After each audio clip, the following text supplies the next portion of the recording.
Nama saya Nur Salim, asli warga Ciwaringin. Saat ini saya tengah aktif menekuni kegiatan atau berprofesi sebagai batik, sebagai membatik, sebagai perajin batik.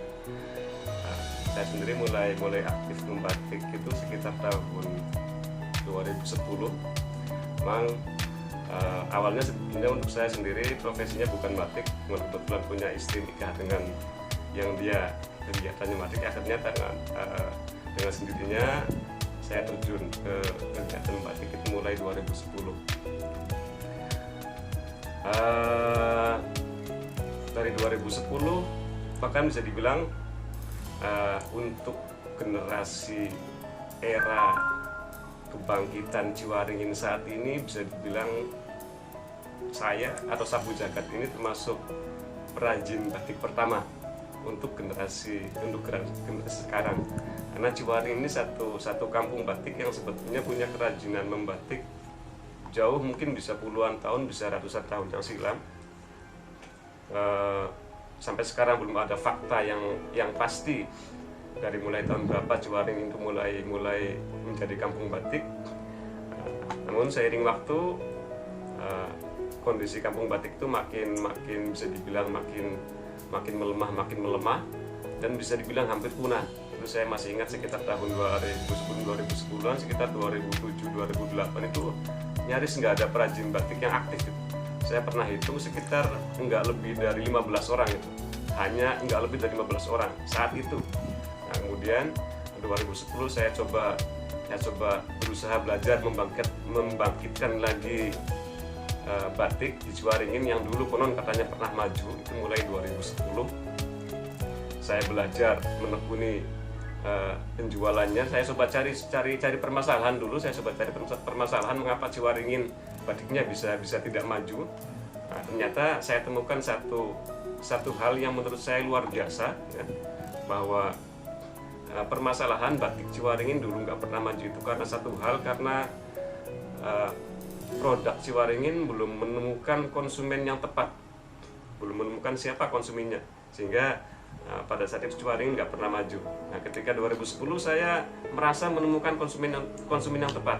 Jadi awalnya saya coba belajar menjual batik melalui media Facebook gitu kan, melalui media Facebook. Ternyata yang saya heran pada saat itu, saya masih ingat betul, batik Ciwaringin pada saat itu harganya antara 35.000 sampai 40.000 saat itu 2010. Saya ingat betul di pasaran sini kan. Saya coba jual di media Facebook, saya upload gitu kan, deskripsinya bahwa ini batik tulis segala macam. Ada yang tanya itu kan, ini berapa Pak gitu kan. Saya jawab 150.000, karena di sini saat itu kan 45.000. Ketika saya bilang 150.000, justru loh yang benar loh Pak, ini tulis bukan loh Pak, masa tulis 150.000 gitu kan. Hanya dia beli gitu. Nah, awalnya dari situ saya baru tahu, oh ternyata penyebab dari batik Ciwaringin itu tidak bisa maju dulu itu ya emang karena belum menemukan konsumen yang tepat. Artinya ketika kita sudah ketemu dengan siapa konsumen kita, maka seharusnya batik Ciwaringin maju. Nah, mulai itu saya coba akhirnya aktif di Facebook, bahkan ngajak-ngajak teman juga, coba kita mulai jualan di Facebook, karena ternyata konsumen kita tidak berada di sekitar Cirebon, konsumen kita bukan berada di sini, konsumen kita ada di Jakarta, ada di Bogor, di mana-mana lah. Nah, mereka konsumen kita. Nah, supaya kita bisa menjangkau mereka, saat ini media yang paling tepat untuk kita adalah media online itu.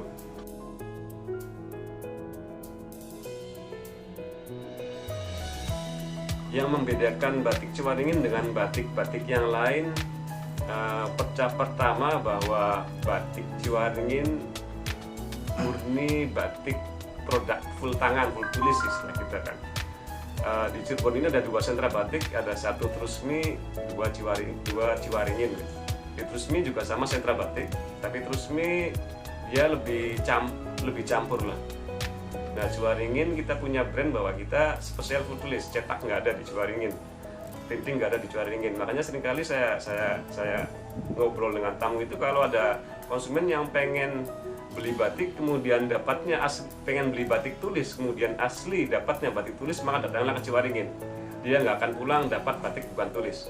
Yang khas yang kedua, bahwa produk kita 80-90% menggunakan bahan pewarna yang sangat ramah lingkungan. Itu bahan-bahan pewarna yang diambil dari kulit-kulit kayu, dari daun-daun pohon, dari kulit buah, ada dari kulit rambutan juga, kulit jengkol juga bisa kita buat warna. Itu semua bahan pewarna, kita pakai bahan-bahan pewarna yang ramah lingkungan dan tidak akan merusak lingkungan di sekitar kampung batik. Nyaman juga dipakai.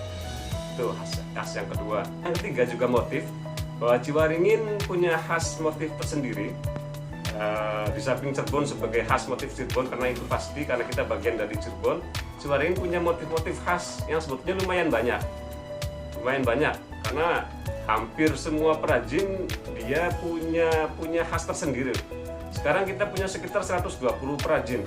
Kalau satu perajin punya 2 motif khas saja, sudah bisa kita hitung bahwa ada khas sekitar 240 motif batik Ciwaringin, gitu kan.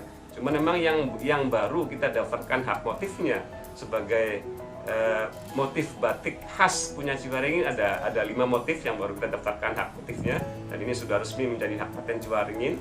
Itu ada motif pecutan, ada motif rajek besi, ada motif ring sedapur, kemudian ada motif bibigan, kemudian ada motif yusupan. Itu ada 5 motif yang sekarang sudah resmi menjadi hak paten untuk komunitas Ciwaringin. Itu jadi tiga hal itu yang menjadi khas Ciwaringin sampai sekarang.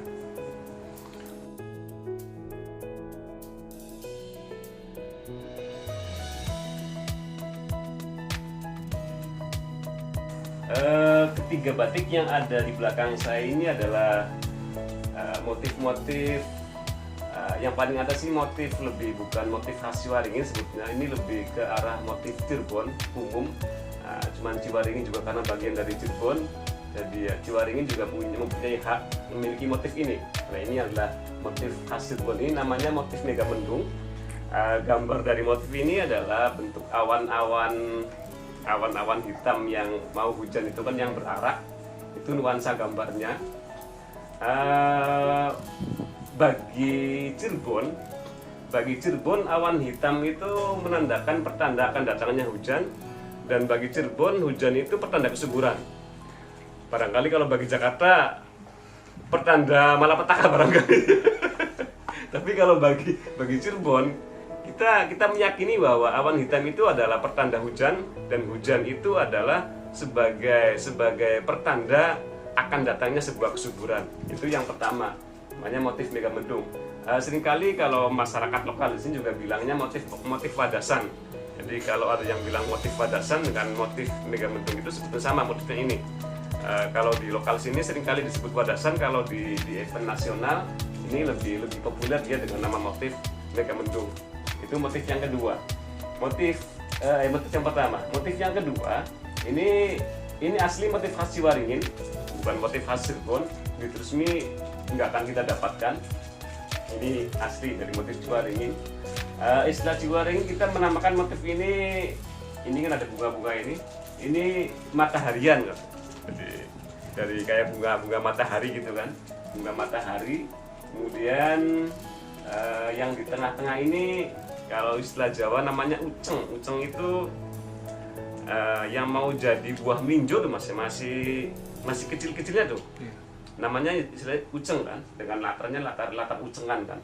Jadi itu motifnya bunga matahari, latarnya kan ucengan. Matahari itu kan pertanda sebuah cahaya, sebuah kecerahan, suatu kemajuan ya. Sementara uceng itu kan pertanda sebuah kesederhanaan.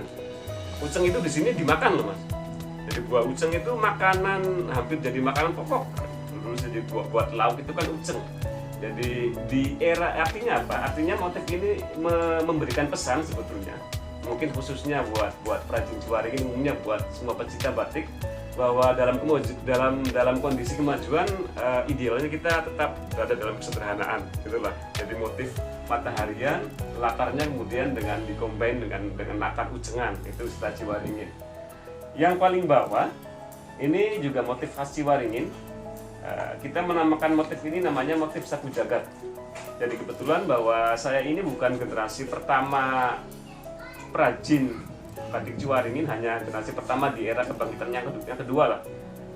Nama motif dan desain motif bukan saya yang bikin, beliau dulu yang bikin. Jadi motif ini kita hanya mewarisi beliau yang lebih dulu, motifnya ini, namanya ini, makanya dari mulai nama sama motif kita bukan bikinan saya ini, bukanan beliau yang dulu.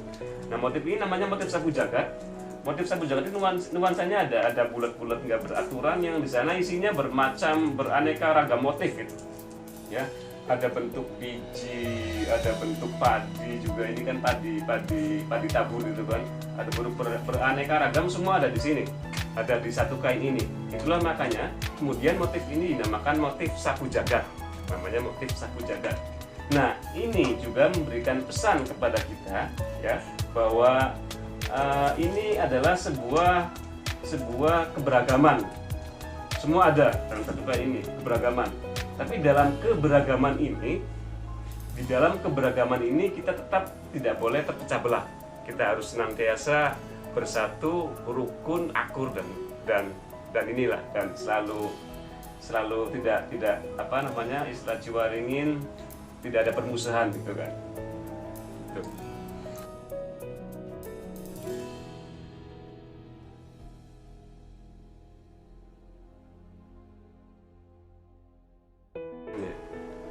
Batik ini kan satu budaya negeri kita. Budaya itu kan sebuah kekayaan. Artinya batik ini salah satu kekayaan negeri kita. Nah, kekayaan negeri kita sendiri tentunya siapa lagi yang akan bisa istilahnya mempertahankannya dan melestarikannya kalau bukan kita, gitu kan. Kalau bukan kita siapa? Orang lain nggak bakalan mau melestarikan batik karena itu bukan kekayaannya. Nah, artinya apa?